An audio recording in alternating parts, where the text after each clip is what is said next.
guys, it's Jessie and welcome back to my channel. Welcome back to another video and welcome back to a makeup chopping block video. So today I'm basically going to be chatting about all of the makeup products that are currently on my chopping block.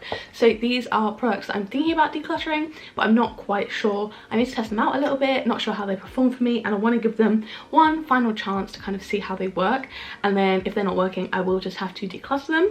I'm planning on doing a declutter video maybe next week, the week after, so I'm going to give myself a couple of weeks to test out all these products here and basically see what I think about them. These are ones that I either haven't used very much, I don't know what they perform like with me, or I've had some issues before and I want to see whether it was like my fault or it was the issue with the product, whatever. So yeah, that's basically what we're going to be chatting about today. I've got a big declutter coming with more products than just in here, so yeah, very excited, and yeah, let's just get straight into it. So no particular order, but I think I'm going to try and go by product category. So we'll start with eyeshadow. The first biggest product we've got in here is the Urban Decay Naked Ultraviolet palette. I received this as a gift and it is very pretty. I do love purples and neutrals, so I should love this palette, but I just don't find it really cohesive for a look. I feel like the only mattes you have are this one optimized and this one hacked and this one mind slip here, so you've only got one light purple matte, so I'd have to pull into something else to create a bit of a darker look. The shades are really pretty, but it's only really this one Euphoric that's kind of like the tone of purple I wear. These are a little bit too pink and these are a little bit too dark, so it's not kind of my perfect palette, and then I wouldn't keep it just for the mattes. I also find that some of the shades are just a little bit underwhelming. Like that looks really pretty and reflective, but then if you actually look at it up close and swatched out, it's a little bit patchy. So it's a nice on the inner corner, but I wouldn't really wear it on the lid because it patches out a bit. I don't know how well you can see there. So yeah, this is one that I do want to test out a little bit and use a bit, because I don't think I've used it too much as a cohesive palette. I've mainly used it for individual shades dipping in, so gonna give it a go, see what the looks are that I come up with, and yeah, gonna basically play around with that a little bit more. Then we have the Charlotte Tilbury Walk of No Shame Luxury palette. So this one I haven't used many of the shades. I've only tried to use this one here, which was in a pan those eyeshadows, and I had some trouble. I couldn't really pick it up on a brush. It's like a satin matte, so I was expecting to be able to use it fine on a brush in the crease, but I couldn't. It really was quite unpigmented and I couldn't really get much blendability, and it just wasn't really working too well. So I do want to give this palette another go because it is super pretty. I also haven't actually worn it as a cohesive look. I haven't tried out that shimmer shade on the lid, so I do need to give it another go, but if it doesn't work for me, unfortunately I will have to let this one go. And then I believe finally for eyeshadow we have the Huda Beauty Coral Obsessions palette. I bought this in TK Maxx at least over a year ago, and I don't think I've used it. I literally don't think I've used it at all. I think I've swatched it out, but this is basically an unused palette. I haven't used it on my eyes, so I do want to create a couple of looks with it, see how it looks, and then if it's not for me, it's not for me, and I'm gonna probably put it up on Vinted or give it away. But yeah, this is a really pretty colour story, but I did just buy it when I was kind of obsessed with makeup and buying makeup all the time, and now I'm not sure I reached for this over other palettes. It was very warm toned, very red, very one-dimensional, but I do want to give it another go, see what we can work with, and maybe I'll fall in love with it, who knows. So next up I'm going to move on to foundation. So first of all we have the Pony Effect Everlasting Cushion Foundation in the shade Nude Beige. This is a Korean beauty brand, and I actually do have a backup of this because they sent me two. So yeah, this is what it looks like. It's just a regular foundation, but I don't really know how it looks on my skin. I've only used it a handful of times, so I do really want to give this one a go. I feel like I find foundations that I like and I stick to them, and I don't really use the other ones in my collection, so there's a lot of them that I'm like not 100% sure how I feel about them, and this is one of them, so I definitely need to test this out and see what I think. Then we've got a product that I bought for a video ages ago, which was Poundland Makeup. So this is a Makeup Gallery Gorgeous Flawless Long Lasting Foundation, and it looks like this. From what I remember, it really didn't perform well on the skin. Smelling it now, it actually smells horrendous, so I actually think I probably will just get rid of this. I don't think I'll test this out, but yeah, I didn't really like it at the time. I wanted to give it another go, but to be honest, smelling that, I don't think I will, because it's very old. It's got a 12-month expiry. I've definitely had it for at least 3 years, if not more, so yeah, that one's probably gonna go, but technically it's on the chopping block. Then we have my Like a Light skin tint from Florence by Mills. I got this one on sale in Boots, and it's okay. The smell, it's always smelled kind of funny to me. I can't quite put my finger on what it smells like, but it's got a very distinctive smell, and to be fair, I've not got tons and tons left.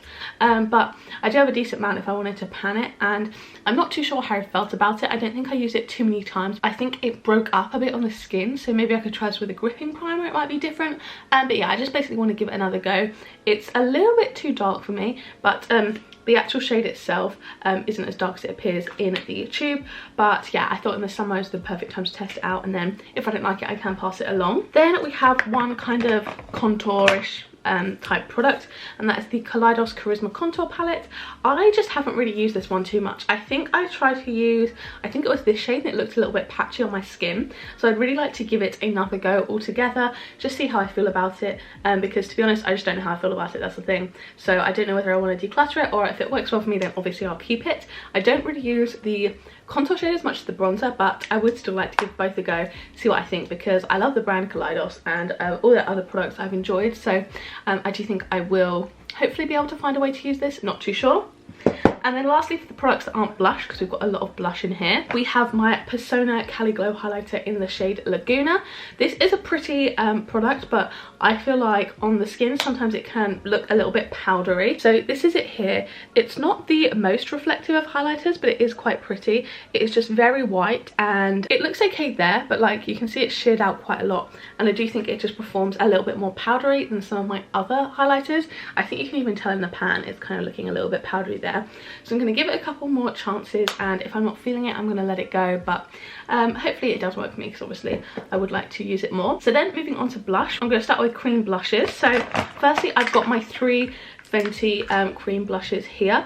These are the cheeks out ones. I've got the shades Petal Poppin' and Peach Face, which I am needing to test out because I've got the shade Fuego Flush here, which whenever I've used it, it's kind of broken apart my foundation and really not looked very good at all. This is what it looks like there, so I think it would be a really fun blush shade, but I don't know whether it's because it's got little bits of glitter in it or what, but I'm just feeling like it's not really working with my makeup routine, and I don't really use my Fenty blushes all too much, so I'm really interested to see whether these two perform the same or whether it's just an individual issue. So this is Petal Poppin' here, a really nice pink, and then we've got the shade Peach Face, which is a very strong kind of peachy pink, more orangey toned, red toned colour. So yeah, I mainly need to kind of test out this one, see how it works, and then see if these two work in a similar way or not. Then we have my 2 Made by Mitchell blushes. So I've got a bunch of them. I've got maybe like 11 shades, and it's just these two are very light. I got them in a pack of like 6, I think, for £11, so I didn't get to pick the shades, but this is Peony Passion and Plant Gaze.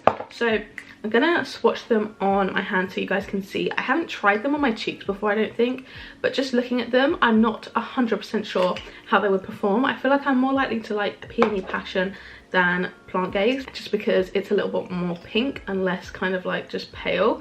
So I'm going to see how they look on the cheeks. I mean, I might like them, it's just I haven't used them, and I feel like out of all my blushes, I'm less likely to reach for them.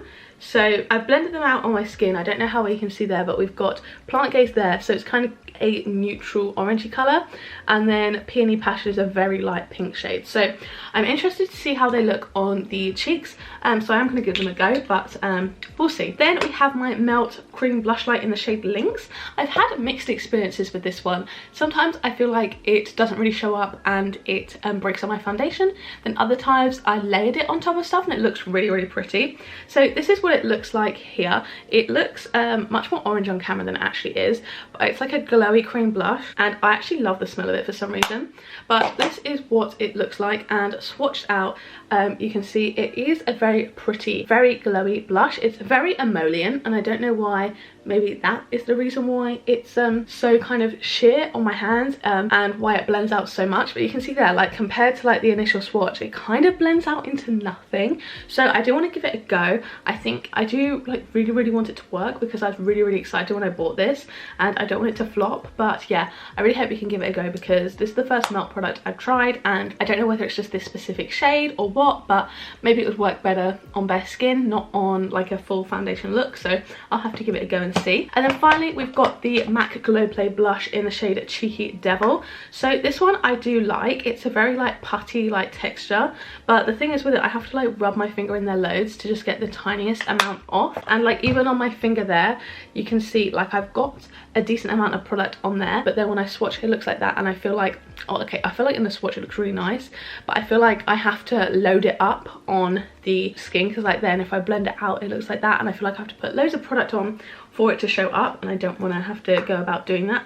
But yeah, it's a fun like putty like texture. I don't know if you can see, but you can like basically just press into it. It's like a putty texture, which is so fun. And I don't have any other MAC products, but yeah, it basically shears out a lot, so I need to give it a go. Again, I don't know whether this is one that just would look too much on top of foundation and I have to give it a go separately, but we will see. Then finally I've got some powder blushes. So I've got two palettes here. Firstly we have the classic afternoon tea palette from I'm not too sure. I just have not used this in ages, so I don't know how it performs. That's the only thing here. So we've got 3 shades here. We've got a peach, a more reddy toned, and a bright kind of pastel pink. So I will just swatch these because I don't think I've swatched them in ages. These are what they look like on the fingers. So that is what they look like there. I feel like they do look quite pretty, but again, I don't know how they perform on the cheeks. Those are really, really pretty shades. They seem like they'll be right up my street, but again, I just don't know how they perform. So I do need to give this another go on the face, and that's basically what this whole video is. Then we've got my Revolution Roxy palette, which I used to love, but unfortunately, firstly, it's broken, so it's now really difficult to like hold and stuff and use and store. And yeah, I've had some issues with the darker shades, like down here especially, like this red and these two, and more specifically this one, just because I find that they don't blend very well. I mean, they're very dark, so I don't need much of them, but I try and use a little bit and really blend it out, and it just doesn't blend. It seems to stick a bit. I need to test out all the shades because I know I do like some of them. I may want to depot them or something like that. I've had no issues with the lighter shades up here, so again, this is just another one I want to test out a little bit more and kind of remember all my opinions on. And then finally we have just a little blush from Lottie London. This is in the shade Exposed. To be honest, I can't remember whenever I've used this. This is like an ombre blush, but obviously I'll just kind of mix it all together when I use it. Swatched out on the hand, it is like a very kind of true pink, so it's quite a fun colour. I don't think I have anything too similar to it, but yeah, I just basically need to see what it looks like on the skin. I haven't used it basically, so yeah. Very excited to give it a go. I feel like it has potential to be a very unique and pretty shade in my collection, but I think I just neglect it because it's not one that I'd reach for, because it's not a formula that I know well, and also it's a very bright shade, and it also gets lost because it's like tiny comparatively. Like the cream blushes from Fenty are small, and this is like slightly smaller. It's like ridiculously tiny. So yeah, those are the 18 products on my makeup chopping block, obviously not including like actual individual pans of products, but yeah, you'll probably see in my declutter video in a couple of weeks which ones I choose to keep and which ones I choose to get rid of. But yeah, if you guys have any tips on using any of these products, do let me know. And yeah, I really hope you guys had enjoyed this video. If you did, don't forget to give it a like down below, hit subscribe, turn the bell to join our little club, and make sure you turn on all notifications, then you'll be notified every single time I post a new video. If you want to watch my other videos, there'll be 2 on the screen now to pick from, as well as a load linked up in the cards from earlier. So yeah, thank you guys so much for watching, and I'll see you in the next one. Bye.